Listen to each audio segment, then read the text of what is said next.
Unashamed and Afraid, a show unashamed about sexual addiction recovery and unafraid of coming unto Christ for healing, where we share real recovery stories, learn from experts, and share resources that actually work. So join us in being unashamed and unafraid.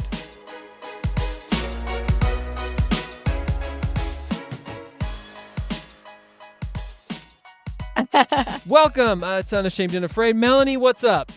Summer's over, and we're heading into my favorite season of the year, fall.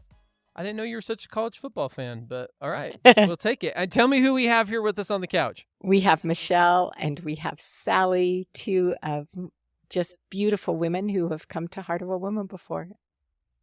Hi, Michelle. Hi. Hi, Sally. Hey, Stephen. So excited to hear from the two of you. Melanie, paint yourself into context around this thing we call Heart of a Woman. Wow. A little over 10 years ago, I was approached by the Warrior Heart team, and they said, "You've got to do something for women. Will you do this?" And I thought about it and prayed about it, and God said, it would be such a good thing. I had no idea at that point in time what a good thing it would be. Where you'd be 10 years later. Where we'd be 10 years later, and the beautiful women that would have come into my life. The summer before I had that invitation, I felt just a great loneliness and an emptiness, a lack of female association in my life. And I just said, Heavenly Father, bring good women into my life. And now I have thousands of them. It's awesome. It's awesome. It's awesome. So I said to you, bring a couple women on the show who have been, but aren't like on staff or aren't, have been in the message for a decade or whatever. Like bring a couple women who can just kind of talk about their experience and who have experienced betrayal trauma. Right. And here we are. Here we are. Ta-da. Ta-da. When you ask Melanie, she provides, apparently. Yes. So first time you attended Heart of Woman. So the first Heart of Woman ever was June of 2010. Ooh, that's like not forgetting your anniversary. Well done. Yes. Well done. And your first Heart of Woman, Michelle, was? 2021. And Sally? I was fall of 2023. So a year ago.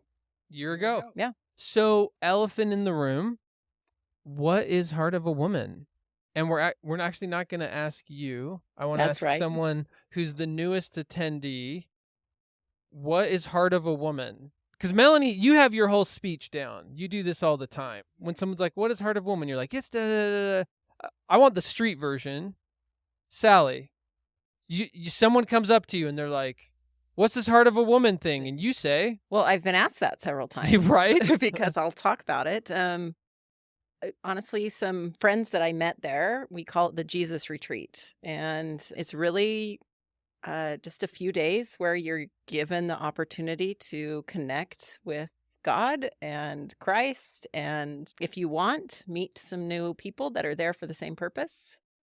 And for me, it was just a rare opportunity that I give myself to just connect with God.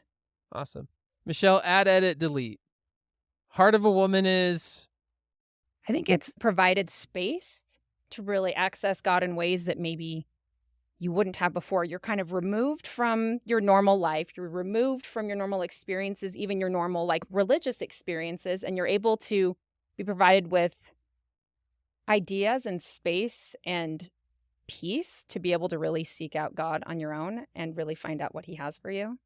So it's a treasure for sure. A treasure. A treasure. That's new. That's going to keep going this episode. I'm going to get some mileage out. Okay. So now, Melanie, wait, what is it? It's an opportunity for women to unplug from their real lives. Yeah, but their what? Everyday. I'm getting there, Steve. No, what is it? It is an encounter with God. That is, if I were to say in one sentence, it is an encounter with God. So this is like Stranger Things in Netflix? Like I'm in a pool of salt water and we put on some music and I go to the upside down? Or no, you're going to come for 3 days. Okay, it's 3 days. It's 3 days. And during that 3 days, you will listen to 11 presentations Is this like Area 51? Like I just get picked up in an unmarked Nope. white van at my house and then go No, somewhere you for just 3 days? you just drive up the mountain Okay. to Big Canyon Ranch in Big one Canyon ship Ranch in when one we're here ship, in Utah. which is basically like Park City. For It those is of you in who, if Park right, City is still too narrow, right. other side of the mountain from Salt Lake City, if that's too narrow, Utah, United States. After I don't know what to do after that. After that, United States is pretty big, but we have had women come internationally to Heart of a Woman. But you come up on the mountain. They own the Big Canyon Ranch is the mountain. Mm-hmm. And Yep. you come to the mountain and you unplug from all of your cares, your worries, your responsibilities, what's going on, the demands that you have on your life. And you get to spend 3 days just immersing yourself in your relationship with God and your relationship with yourself. So what do I do for those 3 days? In those 3 days, Because apparently you don't get to lay in a saltwater pool and go into the Upside Down. Not saying Fun I'm as that would be. disappointed, but and it's women only. That has not been said. Yes, right? it is This women is a only. women's retreat. Women's retreat. Yes. Women's retreat. Yes. Okay. So you will experience 11 presentations that are life-altering. After each presentation, you get time alone with God. We send you out with a journal and some questions that get you started in your thinking. So, because that time alone for us that's new for many of us, and it's a little difficult to get started on that. So we give you some questions to kind of ponder about and think about and to kind of respond to. In the afternoons, we have adventure time, which is so fun. You might slingshot yourself across the valley in a harnessed swing. You might rope climb. You might hike. You might do a drum circle. Shoot. You might do a drum circle. You might do meditation. You might attend a yoga class. There are all sorts of options. You might do nothing and take a nap if that's what a popular you need. choice. That's an adventure for some people. It's a popular. That's a It's popular. a popular rare choice. adventure. Yeah. A popular choice and one that I often choose. And so you just get to experience all of that in this really beautiful and safe environment with other women who are desiring that closer relationship with God and also desiring to know who they really are. Sometimes we take so much care of other people that we kind of disconnect from ourselves and who we really are, what's in our heart and soul. Yeah. So give me a culture vibe on this. So it's a non-denominational deal, right? Right. I mean, you called it, what was your first thing? Jesus retreat? Jesus retreat. Jesus retreat. Call it Jesus camp. Jesus camp. So we're clearly in the Christian camp, right? But non-denominational deal. So tell me if I'm like a woman listening right now and I'm like, do I fit into this? Or because everything has a culture. So don't just say everyone. That's what you're supposed to say. But tell me what it feels like going, because everything's got a flavor, right? So I would say if you have a desire, like if you're feeling, I'm sure there are people that are there that are feeling already on fire, like their relationship is good and they want it to take it to another level. There's people that are saying, Jesus just feels really far away right now, and I haven't felt close to him in a long time, and I want to. Or does he even know I exist anymore? There's people there like that. And I would say there's a variety of positions that women show up with. And it's a very personalized thing. I mean, I met some friends there, but there are many people that go and kind of stay solitary most of their time. And so can be social, don't have to be. Absolutely. Am I the odd woman out if I don't come up with like my 3 gal pals? Because we get this question with Warrior Heart, right? What percent of women come alone? Oh, I would say every time there's about 20-25% that come totally alone. Yeah, don't know anyone, so that I'm not going to be the one person that's like, oh, everyone has their friends they eat with, and I'm like the weird one. No, and I would say even people that come with someone, oftentimes, I mean, it just depends on your attitude and your goals, right? If you're going there and you want to meet people, there are very large tables and there's spaces to sit all over. And if you want to sit down and say, hey, can I join you here? It only takes, I mean, I would say after the first couple of hours, all of the walls are knocked down pretty quickly, and it's pretty obvious that we're all women struggling to, reaching for something more, and all of a sudden we're all the same, regardless of where we are on our journey and what's going on in our lives. So I would say if you want to meet people, you could. If you also, knowing that there's people with different goals in mind, if I'm going alone, I might want to be alone. I might be going just to connect with God, and I might want to keep that. Which isn't wrong. No, if you don't go find not. your lifetime No. best friends at Heart of a Woman, no, you didn't fail. No, right? that's not the What goal was and your purpose. experience, Michelle? Did you go by yourself when you went? Did you go with people? I've done both, but the first time I went with friends, I think it was kind of a comfort thing. I went with friends, but like she said, like we kind of dispersed throughout the week too, met other friends, talked to other people. And that was nice to have a group of women that I went with before, but I have loved going by myself too, because you see some familiar faces and that kind of thing, but I feel like I get very different things out of it. And I get different things out of it every time anyway, because I show up different every time. But at the same time, like it's really fulfilling no matter how you show up. Yeah. Steve, one of the things that I've liked about what they've said is you can come and make your own experience. So I come with a group, but there may be a time during the week when I need that solitude. And so then I can take that and I can have that. Or I may come thinking that what I want is solitude and find that what I need is sisterhood.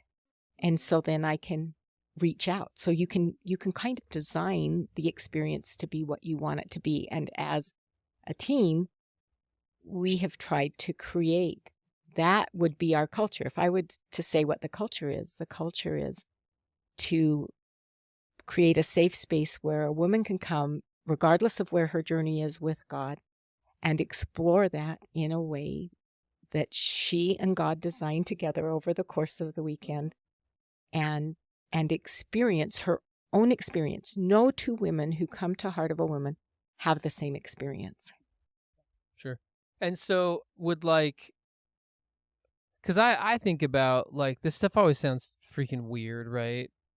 And then you get on here, it's podcast, y'all are on the Kool-Aid, right? And so everything's but it I guess the words I'd use, it's self-guided, low pressure, right? No one's, because you always get afraid that you're going to get in these circumstances and everyone's we're all doing the cold plunge. And if you don't do a cold plunge, then you're not for real. And then I don't want to do the cold plunge, but I feel coerced or forced, and so low pressure. I would say no pressure. Invite. There's invitations, there's opportunities, but I never felt pressured to do any of it. They don't take attendance at the presentations if you sleep through one. Yeah, no one's finding me in my bunk, what are you doing? Yes. And Yes. There's no, I would say even. There's a lot of encouragement to make the most out of the experience. And because we have watched now a lot of women, right? I don't know an exact number, but it's been a lot of women come through. We have the experience. 4,842. We have the experience of knowing what makes a successful experience for a woman. There are some things that help that along. And the first thing, if this is a time when I can share that, I would say the first thing is really unplugging, getting rid of outside influences, getting rid of your phone. Because the minute you connect with your phone, it just takes you one back. Text. It just takes that one text. That one text from the teenage kid, right? Or that one text from your husband saying something dumb. I, of course, as a husband, have never sent the text saying something insensitive and dumb. Oh, Kayla would definitely not corroborate. Yes. But that would be the biggest thing. And then because life's still happening. So because life is still happening I'm saying to actually unplug. Yeah, it's still going to happen. Yeah. And you're going to go home to it, and that's just a given. So that's okay. So you just say it's waiting for you. It will wait for you, and it will be there when you get back. It will. Promise. So you can let it go, and letting go is the best thing you can do for yourself. And then taking advantage of being at every presentation, because every presentation does build on the one previously. There's something you some method learn. of connecting, yeah. There's a method of connecting, and then really enjoying, relishing, I would say relishing in that time alone with God, because that just is such a rare blessing. And at first it feels uncomfortable, wouldn't you say? That it feels awkward and uncomfortable and you don't know what it's going to do in your space. But then once you've done a couple of these times alone with God, then it's like, don't interrupt me and don't end this. It's a different, for sure. That's it. For sure. So, we're unashamed and afraid. So sexual addiction's kind of a bag for us. So what was your husband's experience of you going? And I know that you're speaking for them, so they can send us an email. But to the men listening to this, like, how's this going to help my marriage? How's this going to help my wife? And whether I'm on the spectrum of I'm super frustrated and have a ton of resentment towards her, or if I'm on the spectrum of like, wow, I'm kind of seeing all the damage I've caused in betrayal, so I'm trying to make a repair. Like wherever men are on that spectrum, like what would you say to in our audience, the men listening, of like why should they get on the bus to support their wife in coming to this?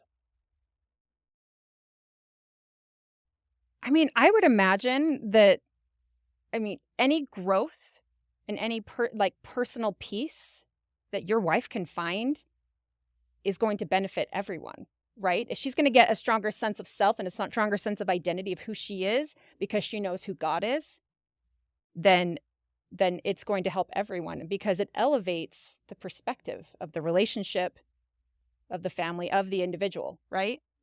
Because I feel like I gained a very different identity of who God is as I was at Heart of a Woman. He was very different than I think I ever anticipated or learned in maybe my normal community, who he is. And I really got this sense of like his identity. And because I understood his identity, I began to understand my own and understand the way he loves me and sees me.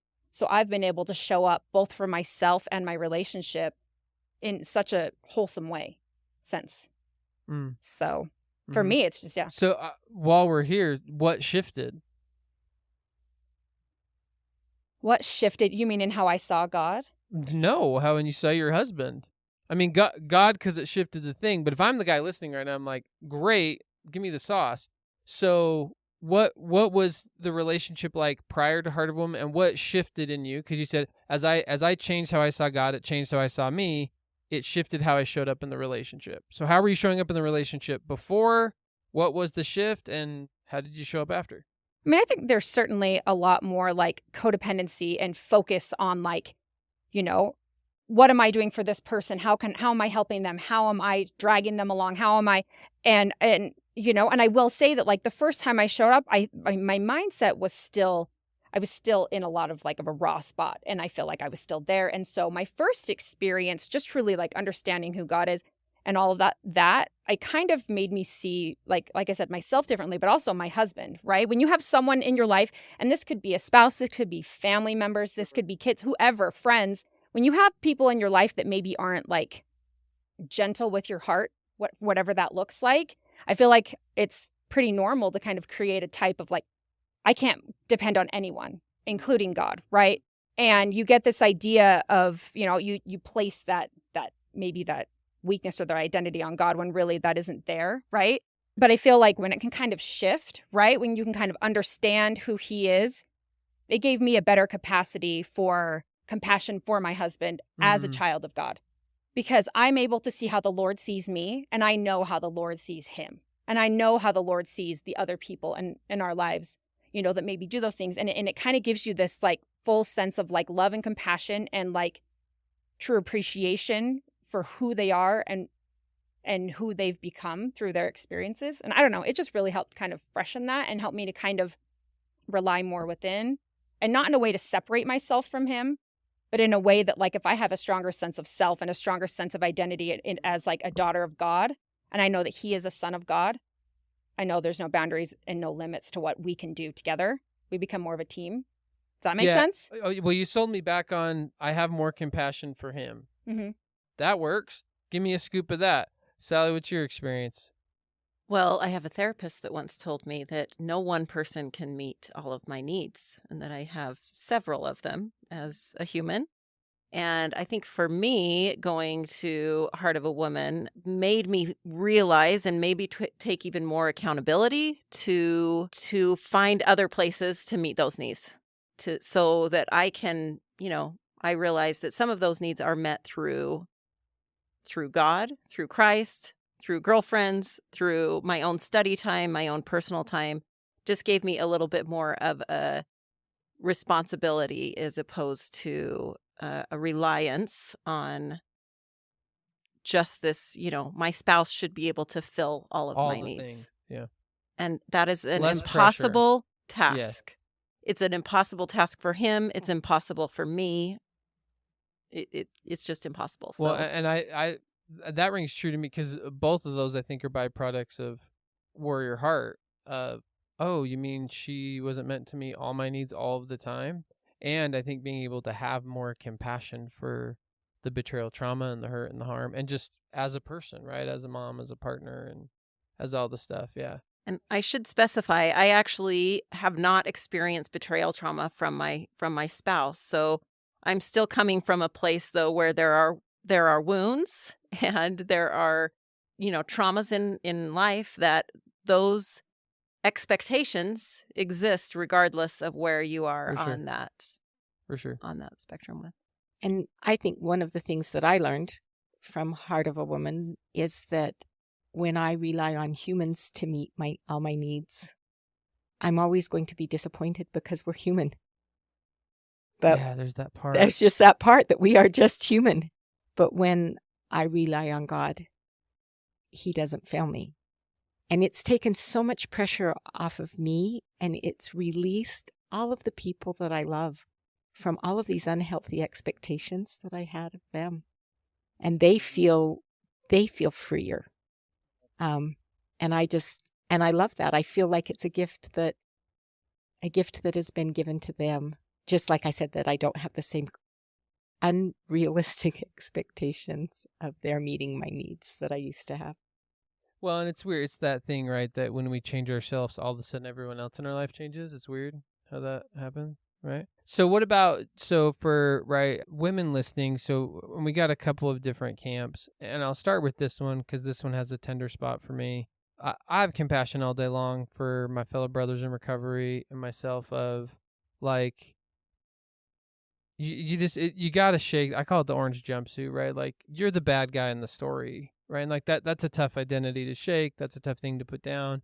But when I think about, those in our audience who are women struggling with sexually compulsive behavior, I feel like it's like this double scoop of shame. Because we at least have, like, in the toxic masculinity narrative, like, boys will be boys, men love normal. sex or whatever. Yeah. So the fact that you're overly sexual, like, not a surprise, you know what I mean? But so when you pick all the shame of that up, I think in Christian land where we're like, hey, the lust and all the sexual things is sin and it's not in relationship with God. But then you add the layer that I'm a woman. That's heavy. Like, because we've recorded stories on the podcast like that, because I'm like, I feel bad for the men, how bad that is. And then you add this whole other scoop of shame of, all the derogatory terms of, if you're a woman acting out, you're filling all the nasty words that rings in everyone's, heart forever. But also just women in general who feel like they're the ones that are broken. They're the ones that make the mistakes. They're the ones struggling with the thing. So I guess to speak to those women first, is there a place for me if I'm that woman showing up at Heart of a Woman? Or is this like only for those who are in support of the other people who have the hurt? Does that make sense? Yeah. I mean, I would say, how is that wound any different than my busyness? How is numbing out with a sexual addiction different than me staying overly busy to numb out from my emotions? How is that different from overeating? Or how is that different from if we all had to like wear a name tag when we checked in at Heart of a Woman, if they had us wear a name tag of whatever our numbing out, Yeah.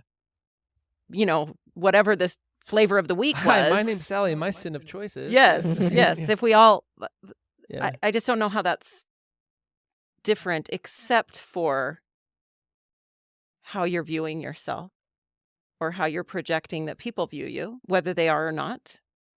So I think some of that comes to just, again, back to the desire. Like, we all belong there because we're all daughters of the Creator, and He wants us to feel that love and beauty from Him, regardless of what our drug of choice is. Yeah.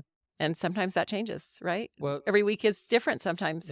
Yeah. Well said. As I sit with my overabundance of soda next to me that I choose to. No judges. Hopefully, is it the unleaded or leaded?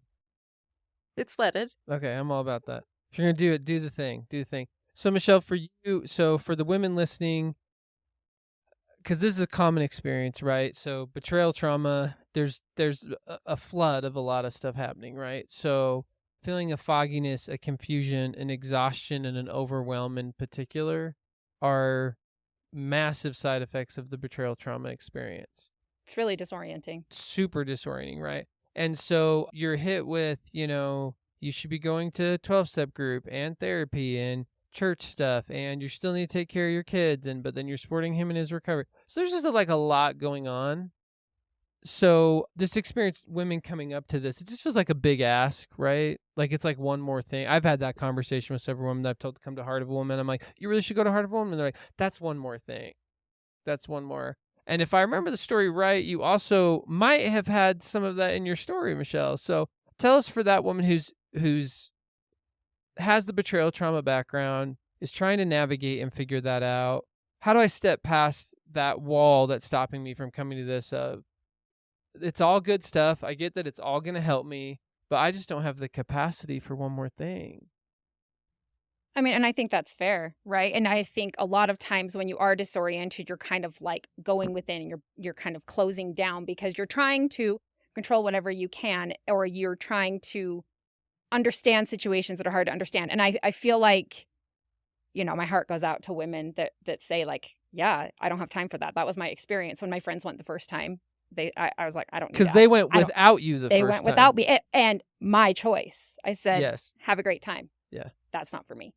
And they were different when they came back. But I remember, feeling this sense of, I can't add one more thing. And it feels mind-blowing, right? Especially to assert maybe something for yourself in there, because we kind of get stuck in the idea of like, we're providing all those other things, right? And so to really put yourself first is a foreign concept in the moment, and it can feel that way. But I can also say that, like, at some point along the line, I learned to surrender that need and to be able to say, if I want to really heal in the ways that are going to be most productive for me, I do need to do those things for myself as well. And this has been something, like I said, that was transformational enough and key to being able to do that. But it's a leap of faith. It's hard. It's really hard to assert that. And my hope is that, like, these women that are in that position, that they get support from their spouse. My hope, if I could do anything, I would implore, like, please support your spouse in this. As far as taking care of the kids, take care of all the responsibility, so the responsibilities are, and try to really, like, support your spouse in going without the backhanded punishment later, or without the, I would imagine agenda. You need agenda, or like, oh, this is going to. You're going to this so you can forgive me for everything I did, right? And move back in, or whatever this is. Yeah, I think that spouses of people in this position need to definitely not have an agenda, and they need to really, like, seek for what's best for their spouse, which can be hard, but it's, like I said, powerful for everyone. Yeah, and so and I think, because we didn't name this, is when it comes to cost, is, to be honest, like, this is not expensive. In terms of retreats, no. Super no. We were talking about, you could go just sleep if that's what you wanted. But honestly, I think even if you just checked into a hotel and only slept, it would be the same cost. Well, how much is it? Truly. And you get your meals there too. Yes, and all the activities. It's $525 all inclusive. So that's your housing, food, lodging, the whole food, thing. lodging, instruction, activity. You drive to Park City.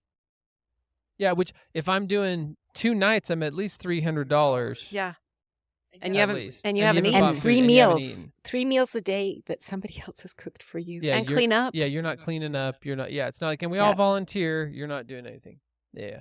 So what, Michelle, helped you? Just because I wanted to name the cost, because I think that comes up, and I would just say, if anyone's lacking perspective, maybe if they only come from the 12-step background and like recovery is free, living in therapy land, this is a joke how much it doesn't cost. Like if someone's like, I'm looking for a 3-day experience, I'm like $1,500 at a minimum if it's just some like peer facilitated thing and whatever, to upwards of $5,000, like depending on what you're doing. And so what was it? Because you were a no and then you became a yes. So what happened in that changed from, hey, I got too much going on, I'm battening down, I'm trying to control the stuff, to, all right, I'll take the leap of faith? Like what helped you make that leap of faith? I think I saw the change in my friends and really desired that for myself. And at that point, I really felt like I missed out and I regretted. I just saw how full they were. They were filled in ways that nothing else can provide but God. So, and I think there's also a tendency around like scarcity, and so you can look at it and say, oh, but that's still a lot of money. But, that's I hope tires for my car. That's whatever. You can easily look at that and say, oh, I could do so many other things with that money. But, the question I want you to ask yourself is like, if you believe this truly could be transformational, if you really believe like you could meet God in that moment, would you trade tires for your, for your car for that? And so. Well, and I'll tell you, God's going to get you the money for the tires anyways. He has a way of Oh, absolutely. of putting that together. I believe that. Yeah, for sure. I think it should probably be noted too that there is a whole team that plans Heart of a Woman. And if, as we are talking about, let's just address the elephant in the room. If that's what the cost is, that means all of these people are providing and doing all of the work that is required for this voluntarily. And it's not a small chunk of time. I don't know because I'm not involved on the team or the staff. So I'm assuming that they believe in this and what happens there, and they've had experiences and testimonials from people enough that they're continuing to do this since, when did you say, 2010? 2010. Since they continue to put forth the effort that's required in order to provide this experience for this minimal cost. Well, and I'll say this, James and I had an experience recently just doing one of our therapy intensives where there are a lot more than this is, dollars wise. And the client, it was a client of James's, he said to him, he was like, you'd make more money if you were just sitting in your office. Like, I'm doing some math backwards here. And James was like, yeah, we would. He's like, why are you doing it? He's like, because it works. Like, that's why we're here doing it. And I think that's very true. Like, knowing Melanie, knowing, Christy, Lynn, like, I know women on the Hard Woman team, like, definitely there's a compassion that comes into that process for sure. So it's not, and I guess I'd ask the two of you this, like, does this feel grassroots? Does this feel corporate? Does it feel like church? Like, what does it feel like? As you mentioned, because there's women giving these presentations and, like, what's that feel when you're there? Authentic is what I would say. And if authentic were a paragraph. I would just say it feels relatable. There are the women that give presentations that have to do with a particular topic or concept or principle, but they are intertwining their own personal story of their life that they're being very vulnerable about. And as I am watching them, I am able to see myself in them. Mm-hmm.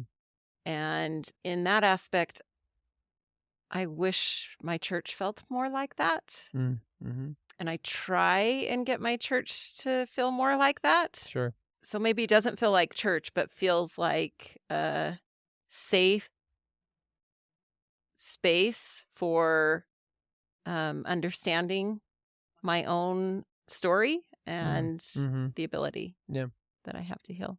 And what I want to say is that we don't ask the women to share any of their story. So you're not having to feel nervous about coming and having any self-disclosure. Yeah, it's not therapy group. It is not therapy group. It's not exposure, self-disclosure, or any of those things.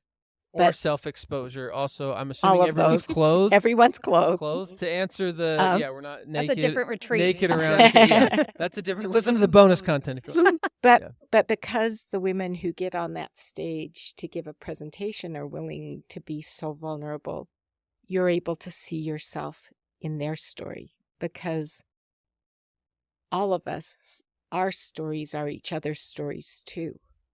And so you're able to connect with it in that way and be able to see a way forward for you because someone else has been willing to share. Mm-hmm. Can I speak to that? I feel... Yes, please. I feel like that for me has been one of the most transformational parts, because I think there's a tendency sometimes in Christian culture to like show up perfect, or that if you're the person in the position to be sharing your thoughts about God or whatever to a group of other people, you need to have it figured out, right? And I think the most humbling and inspiring part of it for me was to see these women, and they share, every time they've shared different things, and they have been in different realms and different types of trials. And I think we all feel a sense of pain with them, observing that. We all can identify with feeling, some of the pain of the loss or whatever. But like, for me, it is so faith promoting to see that these women, through things that as I'm sitting there, I'm like, I am so grateful that is not something I am dealing with right now, that I'm able to say, like, these women are standing there saying, I have faith even if, no matter what, I have faith in God, and I know God is with me, not like in a sense of scarcity, but like no matter what happens, He is there. And for me to be able to observe them standing in faith, even as broken, beautiful, inspirational women, but that's like the most important part. And so I'm able to, look back and think, like, if they can be strong in those moments, I can be strong in those moments. And we, it's just a very connecting experience that way. So I just have, a lot of respect and love for the women that choose to share in their brokenness. Mm-hmm. Amen. For sure. Agreed. And so I want to talk about God, but first I want to do the smaller one. Is tell me about church, because you brought up church, and I think people have a fear when they're stepping outside to something different, right? If I'm LDS, if I'm Catholic, if I'm Methodist, if I go to whatever evangelical, non-denom, right, whatever, I'm worried, like, I don't want to go somewhere and get twisted or get gaslit or get cancer cultured. There's just so much of that. Like, there's just so much, I would just use the word violence of get out of your camp, get in our camp. It's black or white. You're with us or against us. Like, truth is only within this box. Yeah. Like, either you're all in on having Stanley mugs and think every other water bottle sucks, or we don't know you, canceled. And so, if I'm someone who is either, very orthodox to my current church, right? Or if I'm someone who's like, I'm kind of hanging on a thread with the whole church thing, what is this experience going to do for me in connection with my church and religious practice? You spoke to it, Sally. I did. Well, I can only speak to my experience. Please do. We like speaking from you. For me, it just deepened what I already knew, and it was almost like a turbo button for me. It didn't change my perspective. It wasn't anything that was revelatory or profound or anything that was like, oh my gosh, I've been totally doing it wrong this whole time. I am one that's very orthodox in my faith, and kind of always have been. And so for me, it was just this renewal of a clarity. It was a narrow and deep as opposed to kind of shallow and broad that I feel like sometimes I live. And it just deepened and narrowed my focus to all of this other stuff is peripheral. And what I need to make sure is deep is my relationship with God and my relationship with Christ. And everything else is secondary. Like, this is my primary, and I need to stop worrying about all of the secondary. And that may be my spouse's relationship with God. That may be my son and daughter's relationships with their partners or their spouses or their maker. Like, that may be the issues that come up with serving in my religious community. That may be anything that comes like that. That's all secondary. What matters and what I have to focus and spend my time on is my relationship with my Maker and my relationship with my Savior. And so if I focus on that, for me, that's what it did, where I came back and I just thought, I can put that on the shelf, and the shelf's going to hold that, and it's okay. Because what I need, I just was renewed. Yeah, so you feel like it deepened your religious or church practice. That was my experience. Sure. Yes. Yeah. Michelle, how about your experience? I mean, I think it creates like a spaciousness within my heart to really, I mean, if you think about, we choose our specific churches, our religion, whatever, based on like, on these belief systems, right? And these things that we kind of grow up in. But at the same time, like when it comes down to it, they are meant to serve us, right? In keeping our connection with God. If we choose to approach the way we worship, officially, right? It should be feeding the way that your relationship with the Lord. And so for me, this type of a retreat isn't going to be threatening to any specific religion or specific difference, in thought, because ultimately it's about how we are approaching God. And if that's what it's about, then all it does is grow, and it can only enhance what you do with your actual religious practice. Mm-hmm. Yeah. Can I just speak from a team perspective for a minute? That we work very hard at teaching principles and not doctrine. And we work very hard at creating a space where you could come with your own doctrine and not have your doctrine threatened in any way.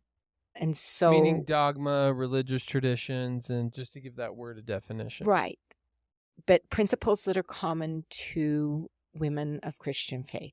That's where we Christian, land. It works. Then you can be comfortable there, and you can feel safe there. And we have a lot of practice at that.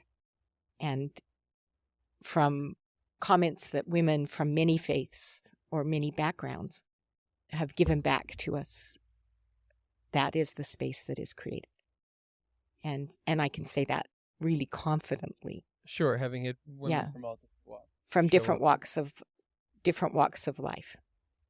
Yep. So the last question I want to ask is, y'all have kind of like talked about this experience, this encounter with God that happens, and I just, what makes the Heart of a Woman experience, this retreat, unique in in your relationship with God? Sally, what did it do for you in your relationship with God? Someone's been a faithful Christian woman her whole life. I think that, again, I struggle with busyness. I struggle with not being able to say no. And when I wouldn't have gone had I maybe been better at saying no. But so maybe it benefited me this time. God used your weakness to pull you into a closer relationship Yes, with I him. will use whatever I have to. Yeah. So for me, it created a space that and one reason why I will continue to go back, because even though I can take the principles and knowledge that I learned there, that's not something that's a checkbox done, but I still am swimming in those weaknesses, and I still, will require space, and I need to have the time that, Melanie was talking about, checking out, devoting time and space to that relationship and to filling my cup. I was suggested by a marriage therapist once that for my marriage, I should give at least 1 weekend a year and 1 date night a week to my relationship. And I just decided, after going to Heart of a Woman, why would I treat my relationship with God any differently? Like, why am I not, so what? He's not worth 3 days for me to stay connected to him. So I think that's one reason I will continue to go back. Because for me, it was just almost the calendaring and the removal of any distraction and any requirement. There were no dishes. There was no laundry. So what did you get out of taking that time with God? So that's what you did to get there. Yeah. What did you get? Was it just a nice nap and you didn't have to do the dishes? I did not nap. I did not choose that. I did do the swing. But what that took me happened out of in my your comfort zone. relationship with God? For me, I felt like I'm his favorite. And I just felt like there was kind of a spotlight put on me by him, that he wanted me to know that I'm his favorite. And I think probably the woman next to me thinks she's his favorite too. And that he just wants. And both are true. And both are true. Yeah. And every time I go back, he will part the seas and show up for me, because I'm the only one that matters when I sit at his feet. Nobody else matters. What was your experience with God when you took the 3 days in the space? It's changed every time. I think, like I said before, I show up different every time, so I show up with different needs. I think one of the fundamental differences that I don't think I understood prior to Heart of a Woman was the idea that God is coming after me, on the move for me at all times.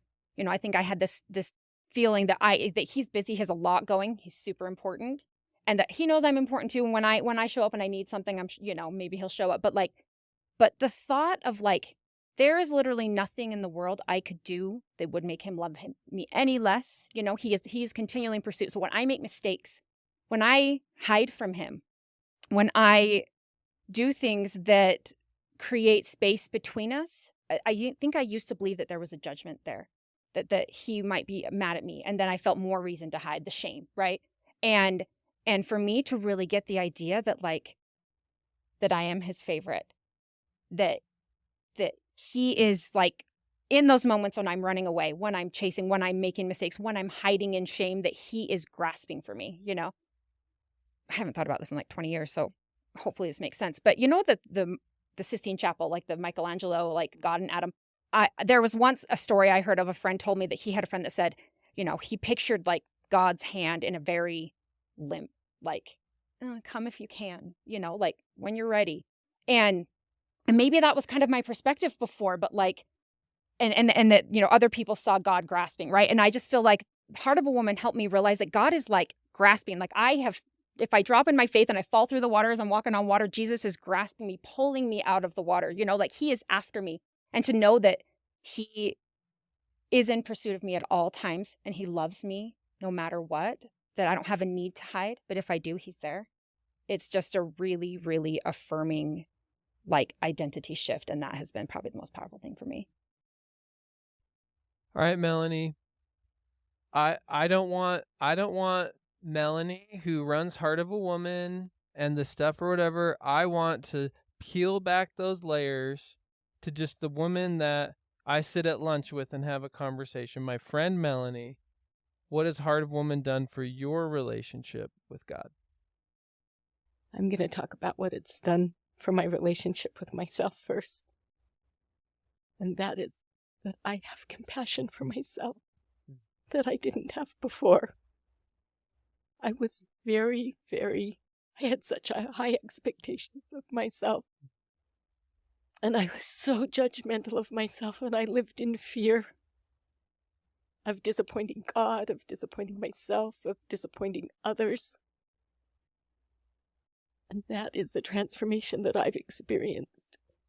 Because at Heart of a Woman, I've been able to feel God's love for me, his compassion, not just love, compassion for me. And also his joy in me. I feel his delight in me.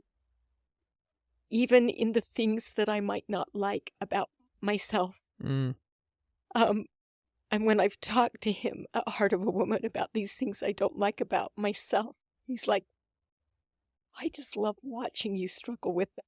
It's really fun to watch you, and I'm here with you. And I'm walking this journey with you, and it's okay, but you can lighten up a little bit about yourself. And so this compassion that I have learned, I have felt his compassion for me. I've learned to feel compassion for myself.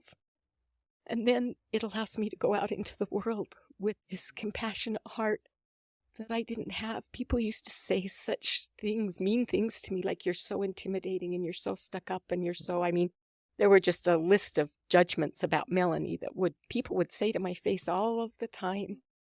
And now what they feel when they're with me is this compassion. And that to me is beautiful. It's beautiful. And I love that. And so if that's what it's done for me. If all of that's not worth 3 days of your time, I don't know what to tell you. So if you want to stay in Egypt enslaved, you're welcome to. Your recovery and your healing isn't going to look any different if you don't do anything different. And if you would like to see, as Sally brought up earlier, I'm using this analogy, if you would like to see the sea part and part again, I invite you to come to Heart of a Woman. You don't get to go if you're me. If you're me, you have to go to A Warrior Heart. So go to warriorheart.com. We pump that all the time. And so where do give me the website?